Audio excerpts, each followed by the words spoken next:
جب ریاست کلات پر سیاسی ارتقاء کا عمل مکمل ہوا اور برٹش سلطنت نے ریاست کلات کو اپنے اندر ضم کر لیا تو 20ویں صدی عیسوی میں برٹش امپائر بھی زوال کا شکار ہو گئی۔ دو عالمی جنگوں نے انگریزوں کی کمر توڑ دی اور وہ ہندوستان سے بوریا بستر کھول کرنے پر مجبور ہوئے۔ پھر بر صغیر پاک و ہند میں دو بڑی ریاستوں یعنی پاکستان اور بھارت نے جنم لیا۔ ادھر افغانستان اور ایران پہلے سے ہی خود مختار ریاستوں کی حیثیت سے دنیا کے نقشے پر موجود تھے۔ اب اس بدلی ہوئی دنیا میں بلوچوں نے اور ریاست کلات نے اپنا ایک مقام تلاش کرنا تھا۔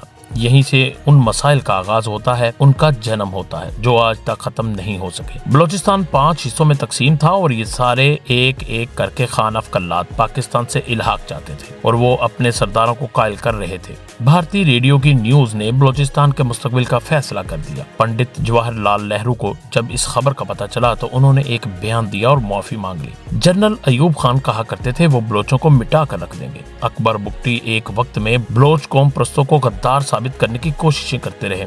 بی ایل اے کا سپورٹر سی پیک معاشی منصوبے پر حملے کو حق سمجھ رہا ہے۔ بھارتی لیڈرز کے بیانات بھی بلوچستان میں مداخلت کا اشارہ دیتے ہیں۔ یہ 5واں آپریشن ہے جس کا بلوچستان میں آغاز کیا گیا۔ سیاسی جدوجہد کو خون کا رنگ گہنا رہا ہے۔ پاکستان اور بھارت کی آزادی قریب آ رہی تھی تو بلوچستان عملی طور پر 5 حصوں میں تقسیم تھا۔ ایک حصہ برٹش بلوچستان کہلاتا تھا جو انگریزوں کے براہ راست کنٹرول میں تھا۔ اس صوبے میں کوئٹہ سمیت کچھ علاقے تھے جنہیں کلات سے لیا گیا تھا، لیکن اس کے زیادہ تر علاقے ماضی میں افغانستان کے کنٹرول میں رہے تھے۔ ان میں پشین، سبیل اور اڑائی اور دیگر کچھ علاقے تھے جو 1889 میں افغانستان میں معاہدہ گندمک کے تحت انگریزوں کو سرنڈر کیے گئے تھے۔ پھر 1893 میں ڈیورنڈ لائن معاہدے کے تحت چاغی بھی افغانستان سے الگ ہو کر برٹش بلوچستان ہی کا حصہ بنا لیا گیا تھا۔